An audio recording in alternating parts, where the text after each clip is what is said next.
Ladies and gentlemen, welcome to another episode of the Dairyman's Diary. My name is Frank, as always. I do hope you are doing well. You join me today in a little bit of a different setting. We're in my office, and it's just after milking time this morning, so we're just in having breakfast there, and we had a few things to check, because I received a phone call this morning, and I wanted to check up on a few things, but to backtrack a little bit, you may remember that we had some issues with some fly tipping and some hair coursing not so long ago. In one of our fields, ultimately damaging a large amount of our oilseed rape crop down there. So we put a few measures in place to block off some gateways. We put some fallen timber down as well. Many of you had pointed that out as a good option, so we did that. Put a few big branches across, or actually a few big sections of a tree trunk across the other gateway there, thinking that should block everyone in. To be honest, it did. But then we got an interesting phone call this morning that I had to go and check up on and consult on. So we drove down there shortly after milking this morning, and we found that someone has been in tipping it again. And I'm just a bit fed up of it all now. It's getting a bit ridiculous. So last time round, we actually placed a little trail camera into the trees. It's a bit wobbly. It's a bit shaky in places, but the image is actually pretty good. And this has come up trumps for us, really, because it's allowed us to kind of see what happened there late last night. It looks like the sun was just starting to set, so that's when it looks like it happened.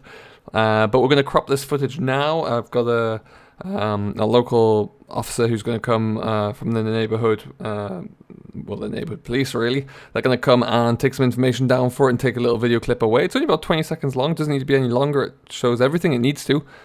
And hopefully this can be put to some good use somewhere. But for right now, we're just going to have a little bit of a look through here. So as you can see, as I click down and press play on my mouse here, you'll see suddenly there's a flatbed pickup truck's arriving on the screen.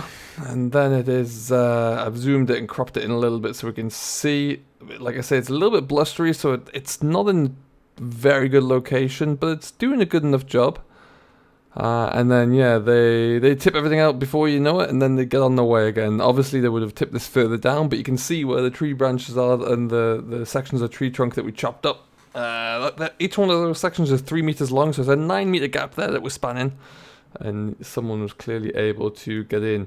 Like I say, we're just going to crop all that up, make sure it all looks good, and then we will be able to send this away. Thankfully, this surveillance system that we use there is wonderful, really is doing a great job.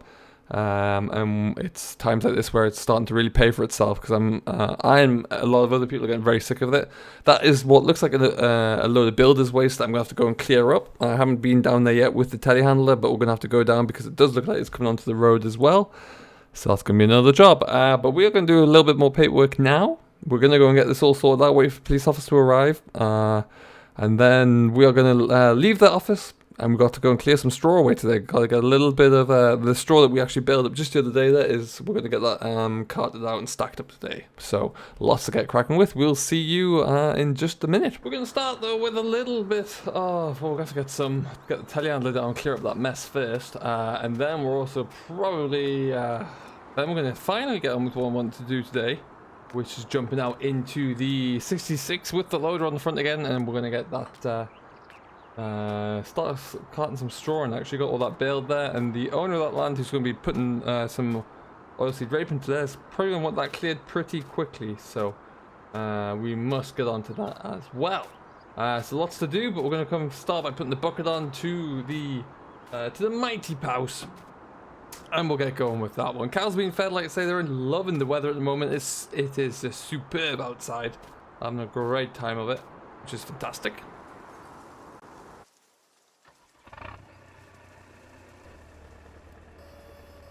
Excellent. And what we're going to do is just probably dump this into the silage pit next to the fork, next to the bucket there, and then we'll get ourselves up and away. As you can see though, still haven't got started with the drilling. Still something that is kind of hanging on, waiting for us to get other tasks completed first, but we'll see about getting that one done as soon as we can. I'm hoping in the next couple of days for it. We've got a little bit of time. Let's see, I want to get it done before in the next couple of weeks, but we have some time, so typically the main jobs that we'll be looking into right now are going to be just making sure that Everything is done with the silage and the hay that we need to have done right now.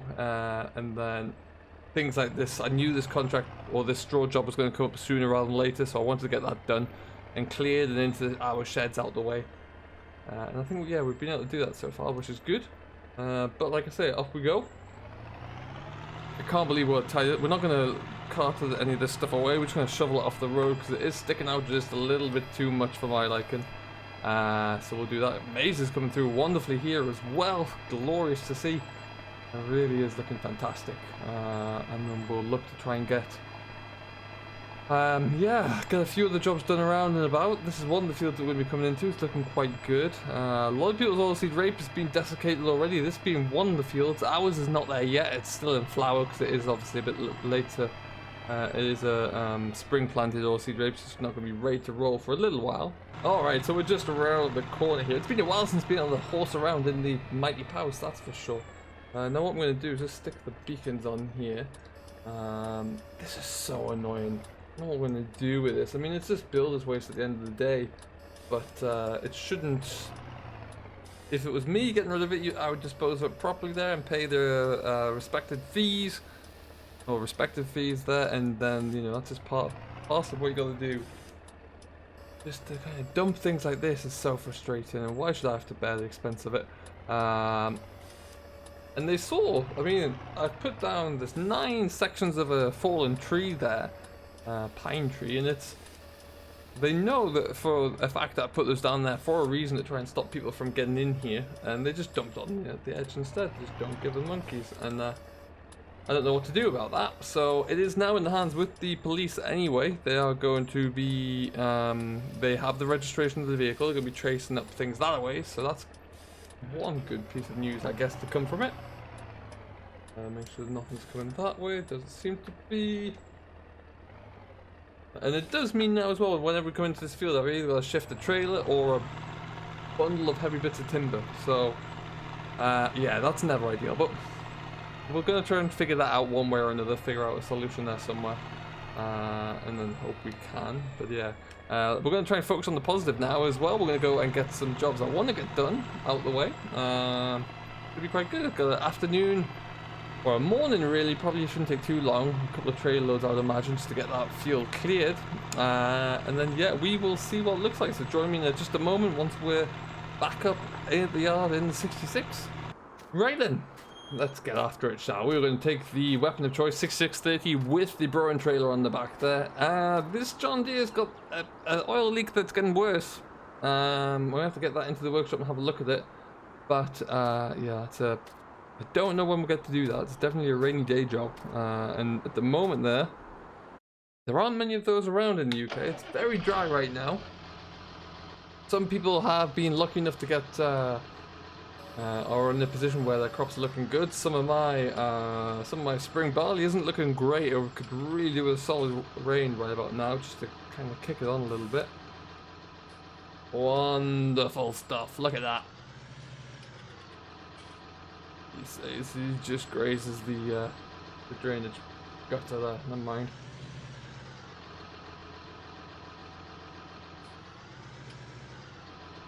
Alright then, and we are out and away. So, like I said, we're going to go down to that yard that we're in, or that field that we're in doing the straw for. It turned out to be quite a good little crop actually. I was very impressed with how it came through. I think that we should have, I don't know off the top of my head how many bales there were there, but there's a good starting point. Now, obviously we've got our own fields to do. As I was mentioning though, we do need to see a little bit of rain coming through soon just to kind of give these a bit of a kick that they need. Because it is drying out awfully hard these days. So yeah, we haven't had any good rain here, but we've had temperatures above 20 degrees for the last 10 days. So it's not looking great in that respect for either second or third cut silage and hay or the spring barley. But I'm hoping next week it looks like there's some cooler weather on the cards. I'm hoping that brings a little bit of rain with it. Kicks us along a little bit there if nothing else. And we will see. But yeah, these are interesting times we're in at the moment. The weather is all over the place as well, which never helps. I'm going to go to the right here. Nothing. Come on. So how are you doing anyway? I hope you are all very well, whatever you're getting up to. Do let me know down below what you're working on, what you're driving as always. And where you're working as well, what you're getting up to. I'd love to know.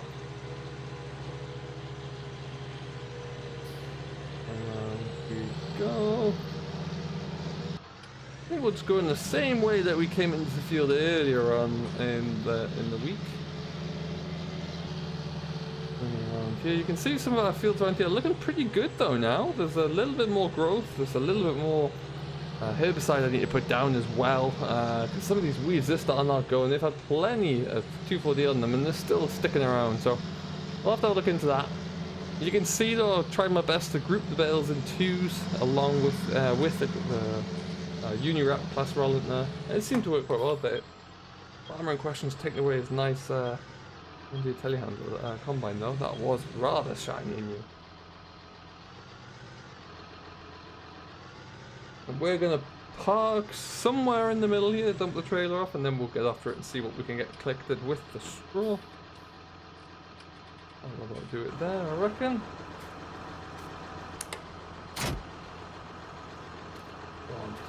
Look at that! Just look at that! Beautiful machine! Love this tractor. Very, very pleased we pushed the button and pulled the trigger, really, I guess is the better phrase, to go ahead and get it. Really has benefited us.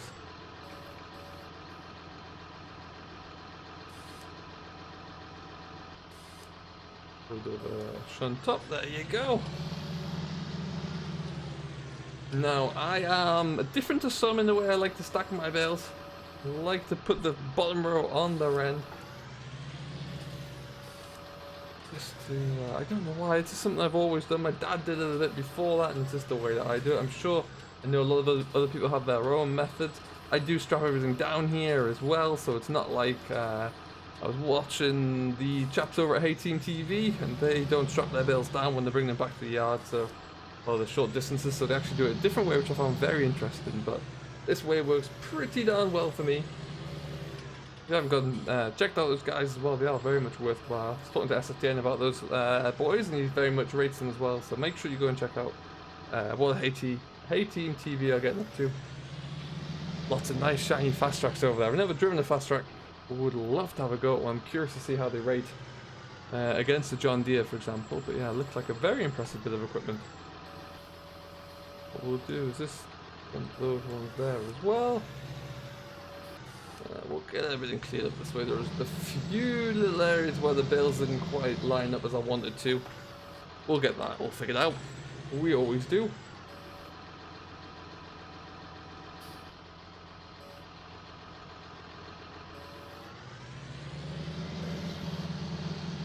Yeah, I'm hoping that we get a little bit more weather like this. We are looking in the future to get some more hay ground cut down, which would be the start of hay and silage combined, so taking the headlands off for silage, and then the rest being for hay, I should imagine, because we do have a little bit of hay tied over from last year, so perhaps we wouldn't need to go quite as aggressive on the amount of hay we make. That being said, we are also bringing in an extra 200 mouths to feed over the course of the next little while, so maybe it wouldn't be the worst thing in the world. I don't know, we'll have to watch this space and see what it looks like when you get it cut down. All this would really depend on if we get another good little drink of rain, which I, for one, definitely think we're going to need. There you go. Not too far off the edge. We'll leave those ones by the gate for now and come back and get them. Everything else is kind of tuned up very nicely, so it makes sense to pick those all up.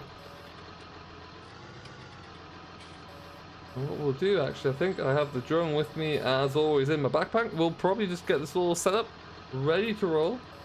And we'll do a little time lapse of it as well, so you can all catch up and see what's going on here. So then we'll come back to you in just a few moments.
Alright folks, welcome back in. We're just gonna, I've decided, based on the number of bales here, we're just gonna put a row along the middle.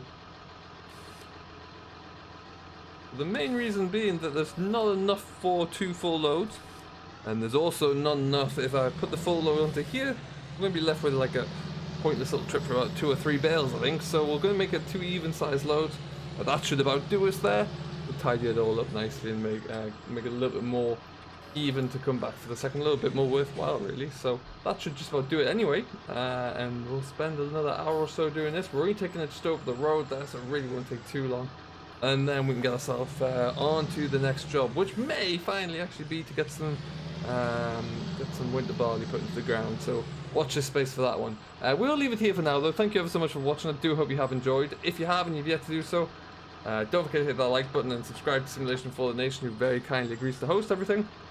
And we'll see you all in the next one. Until then, I've been Frank, your humble host. I do hope you have enjoyed. Do stay safe, enjoy what you're doing as always, but most importantly, happy farming.